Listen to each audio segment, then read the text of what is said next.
Here's one that's gonna burn a little bit.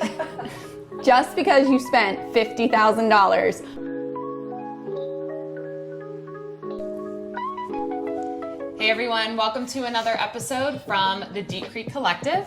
Today we are going to go over things we want to say to real estate clients, but we don't. So starting us off, Rachel, here we go. Here's one. You hired me for my expertise. Please let me use it. Really, we try and say, I'm a local expert. I know my market. I know my vendors. I'm here to help make this a smooth transaction for you. Put your trust in me. For sure. Yeah. I've got another one. Okay. So this one will make everyone giggle, I think. An hour of HGTV doesn't make you an expert. Ooh, yeah. Burn. This one is really sticky. Please remember that even though it's called reality TV, it's not usually based on a real situation. Very true. You've got to trust local experts and not what you see on the television. Okay, I have one. No, I cannot show you 12 homes tomorrow morning with zero notice. Really what we're trying to say is, especially in this market, a lot of these homes are vacation rentals, and especially in peak seasons, it's really hard to get in. We have a quick turnaround time to get in. So especially if you want to see a large amount of homes, we need ample notice to be able to get you into everything and be as efficient for you as well as us. Yes, I still work weekends, all of them. Really what I'm trying to say is I am going to be available as much as possible, but just like the previous message, we need ample time to be able to figure out what we can get into and plan accordingly. And we do all have a life as well. And families and little kids. And that's okay. Yeah. All right, I have one for us today. No, I cannot predict what the market will do. I'm not a psychic. So look, we do study the market constantly, but real estate isn't a crystal ball. Prices, interest rates, and buyer demand are all influenced by so many outside forces. We'll always guide you with facts and trends, but timing the market perfectly, that's impossible. So we always suggest focus on your goals, not our market guesses, and we'll get you in the right place. Sure, bring the whole family through the walkthrough. What could go wrong? Other than everything. Other than everything. The walkthroughs are really meant for you to make sure there's nothing wrong in the home, to get one last look at it and make sure everything's in operating condition. You don't want to be distracted and host a family reunion. That's really for after you have the keys to the house. So wait till after closing and you can get right back in with all your friends and family. All right, my turn. My favorite one. No, Zillow is not always right. So the $1 million statement that we hear as agents all the time is, oh, I'm a little bummed at your valuation because my Zestimate was X. Or Zillow said that this home that I'm looking at is only worth X.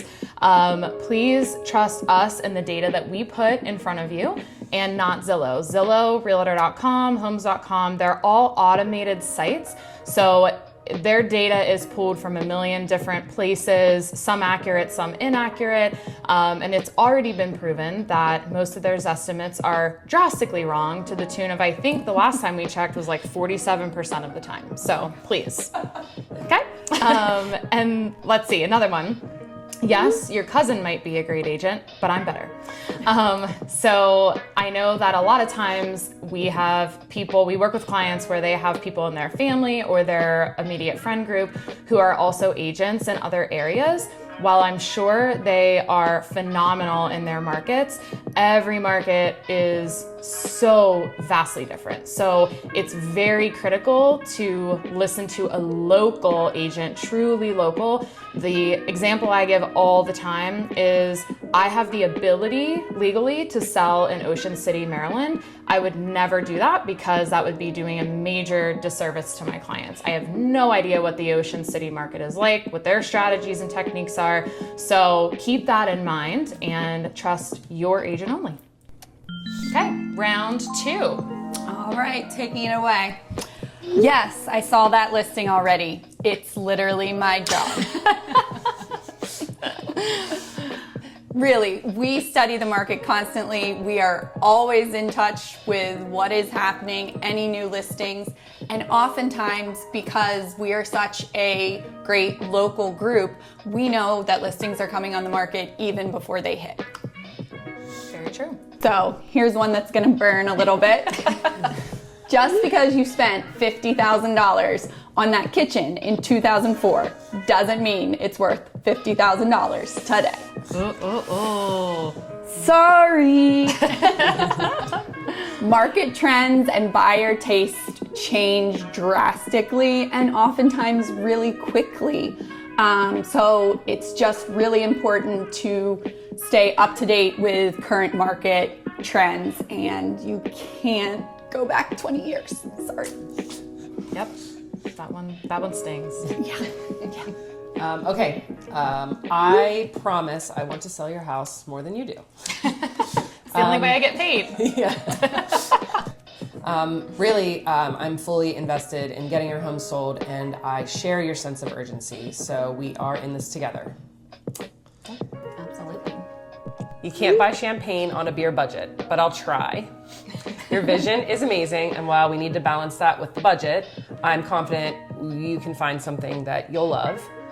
Maybe like a La Marca instead of a Vouv. Yep. I drink either. True. No, I don't get half the commission automatically. Let's break that down. So people see a big number on the settlement statement and assume agents are just rolling in it. But that's before broker splits, taxes, marketing expenses, transaction fees, and more. We work hard for every dollar and reinvest a ton into our clients' success. So commissions are definitely earned and not pocketed. Especially all that gas money we spend driving around. So yes. true. I know your mom means well, but she's not on the deed or the loan. Oh, sorry, Mom. Sorry, moms or dads. So we obviously love supportive families and we know they want to be involved, but sometimes too many voices can cause confusion or delay. We're really here to guide you, the actual buyer. If someone's giving advice, make sure they're part of the process officially or that their input isn't too overwhelming or confusing you. Remember, trusted input is great, but too many cooks can kind of equal chaos. So true. All right. Last but not least, two that I think are very pertinent. So this first one is geared towards sellers. Please don't follow buyers around during the showing. It's weird. Oh, that is weird. So creepy. So I realize as a seller, sometimes you think that you're being helpful and that you're there to answer questions. And especially if you've lived in the house as your primary residence for say 20 plus years, you are the expert. No one is questioning that. But putting yourself in the buyer's position, it can feel very overwhelming and a little claustrophobic, being run around in the house that you're trying to really take a close look at and have an unbiased opinion about. It's hard enough for buyers to feel comfortable as it is going through cabinets and closets and just taking a look at the house in general. So keep that in mind and please just step out during showings.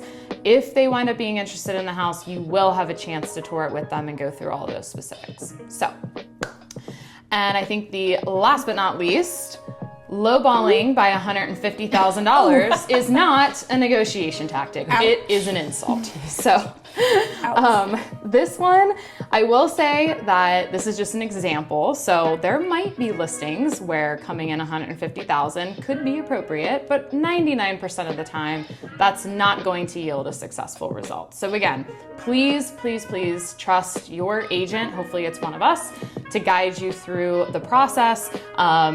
Typically, if you want to have a little bit of room for negotiation, there are ways to build that in, but lowballing is not a strategy.